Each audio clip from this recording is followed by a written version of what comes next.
Tem ex-atacante do Palmeiras na mira do São Paulo. O vídeo de hoje do canal do Nicola traz novidades e fala, tem as últimas de mercado, bastidores, finanças, Ancelotti explicando a derrota do Brasil e muito mais.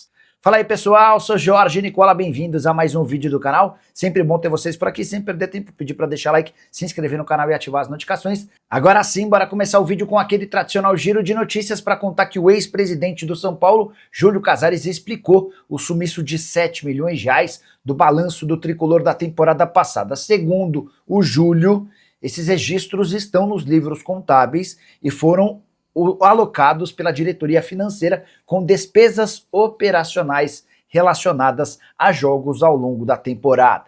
Já Alain Barcelos, técnico que pediu demissão do Sub-20 do São Paulo, interessa ao Palmeiras, como eu já havia contado para vocês, mas também foi sondado pelo time Sub-20 do Flamengo, tudo porque Bruno Pivetti, que dirige o Fla Sub-20, tem seu futuro incerto. Carlo Ancelotti avaliou a derrota do Brasil para a França por 2-1 em amistoso nos Estados Unidos. O técnico italiano disse, abre aspas, o jogo de hoje deixa muito claro para mim que podemos competir com as melhores equipes do mundo. Não tenho nenhuma dúvida disso. Jogamos contra uma equipe muito forte, competimos até o último minuto para tentar ganhar. Estou convencido de que vamos brigar pela Copa do Mundo com toda a nossa energia.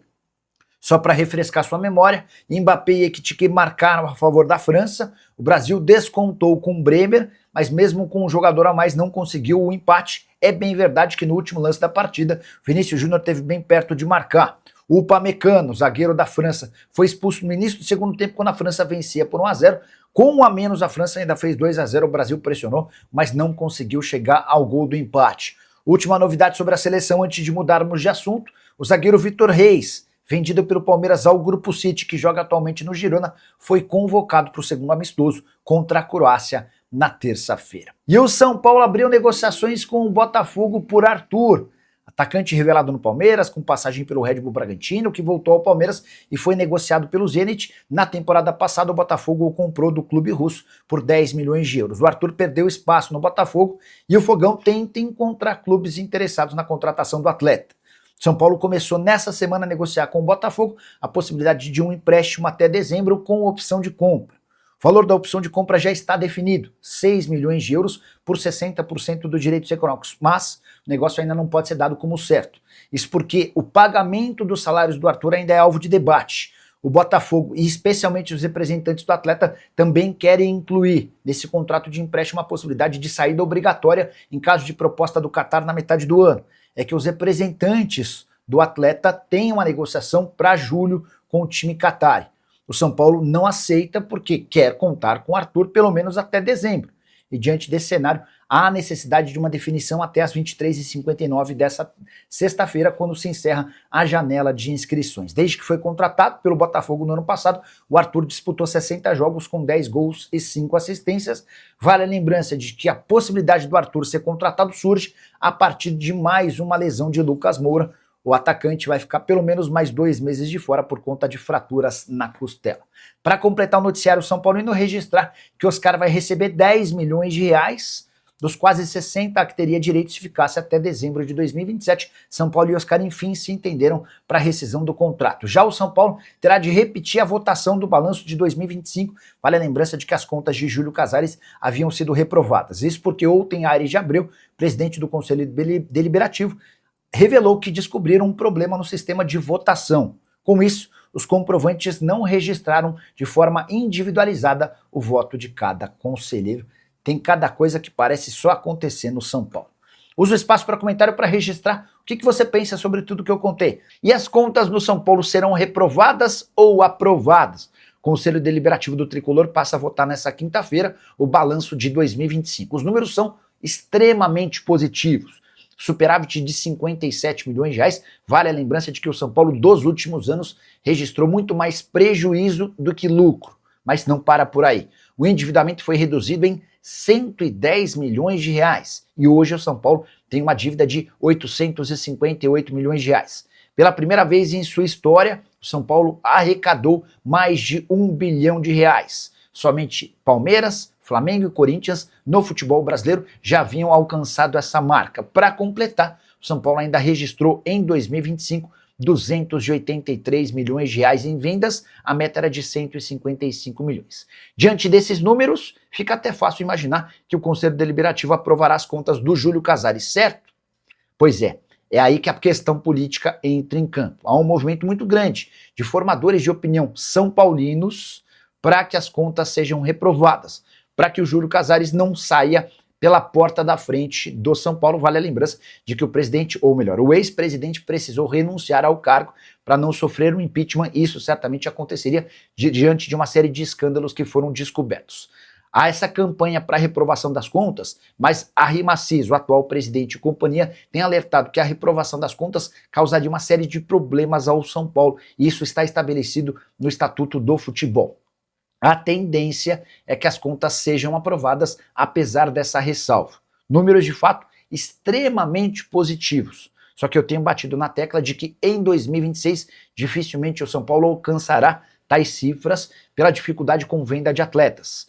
Todos os principais destaques do São Paulo no campo hoje são veteranos, com exceção de Bobadilla e também de Marcos Antônio. Essas são as duas únicas grandes vendas que o São Paulo pode ter para a temporada. Para fechar o noticiário São Paulino, contar que Rian Francisco entrou em fase final de transição com a preparação física. Ele participou nessa quarta-feira do seu primeiro treino sem restrição de contato físico, cirurgia no joelho feita em julho do ano passado. Com a possível saída de Lucas Moura, com essa grana, Scarpa e Pochettino seriam as melhores opções? Cara, o Scarpa está à disposição do mercado para metade do ano, tá? Isso eu ouvi de uma pessoa muito importante no Galo. Nessa semana, o Everton Guimarães trouxe a informação de que o Atlético procura interessados para negociar no meio do ano. O Júnior Alonso, o Júnior estava negociado, né? O Júnior vai para o Atlanta United. O Igor Gomes, o Scarpa e o Bernard, tá? Eu posso garantir, porque eu ouvi da boca de um dirigente do Atlético, que o Júnior Alonso já está vendido. O negócio está fechado com o Atlanta United, ele vai no meio do ano, e que o Scarpa está à disposição do mercado, tá? Sobre o Bernard, a informação que eu tenho é de que o Galo não quer se desfazer do Bernard. E sobre o Igor Gomes, vai depender muito do que possa aparecer. Mas com a lembrança de que o Igor Gomes tem contrato só até o fim do ano, né? Boa noite, Nicola. E o São Paulo? Júlio Batista fechou mesmo? Fechou sim, tá? São Paulo está adotando cautela no anúncio porque ainda nem houve a oficialização da saída do Alan Barcelos. Mas o Júlio Batista já foi contratado, as minutas do contrato já estavam sendo trocadas hoje pela manhã. Fui o primeiro a trazer essa informação porque uma pessoa da minha total confiança ligou para mim e falou: Nicola, tá fechado, o São Paulo e o Júlio já estão trocando minutas do contrato e acho a escolha boa, gostei, achei interessante. Procede esse número do Júlio Batista, 63 jogos, 20 vitórias, 10 empates e 33 derrotas como técnico do Sub-20. Deixa eu ver aqui. Vale a lembrança, né, de que o trabalho do Júlio lá no Valladolid era muito mais de conseguir revelar atletas para serem utilizados no time principal do que para qualquer outra coisa, tá? E ele cai depois de uma desavença, dá para dizer assim, depois de um bate-boca com o Paulo Pesolano, que era o técnico do time principal. O Pesolano, na oportunidade, tinha planejado contar com jogadores da base, e isso acabou meio que atrapalhando os planos do Júlio. O Júlio acabou externando isso, não ficou um clima legal, e aí ele acabou optando por sair lá do Valladolid, tá? Cara considerado muito perfeccionista, organizado, enfim, ó. Ele trabalhou no Real Madrid, Valladolid Juvenil B, Real Madrid, Valladolid Juvenil A, Real Madrid, Valladolid Promessas, Real Madrid, Valladolid Promessas, enfim. Deixa eu pegar números aqui, ó. Ele chegou a ser líder com o Sub-19 de um campeonato.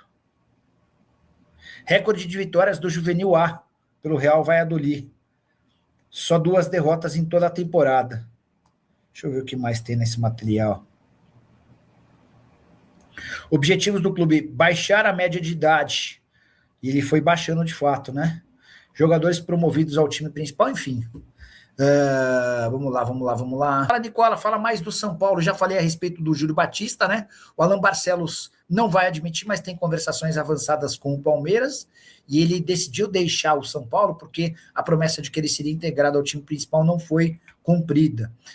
Sobre reforços, acho improvável, para não dizer impossível, que alguém seja contratado até sexta-feira. São Paulo nem está nessa pegada de trazer gente. Fala, minha família, beleza? Chegando aqui com aquele giro de notícias importantes do maior clube do Brasil. Claro que a gente tá falando realmente do São Paulo. Peço humildemente para você chegar dando um like nesse vídeo, se inscrever no canal, ativando o sino das notificações para não perder nenhum conteúdo quando a gente postar um vídeo novo por aqui. Peço humildemente para a sua opinião sobre tudo que está sendo falado, especulado, informado, noticiado e recomendado aí sobre o dia a dia do bastidores do São Paulo Tricolor Paulista, o maior clube brasileiro. Um grande abraço para vocês, segue para mais, até o próximo vídeo. Fui.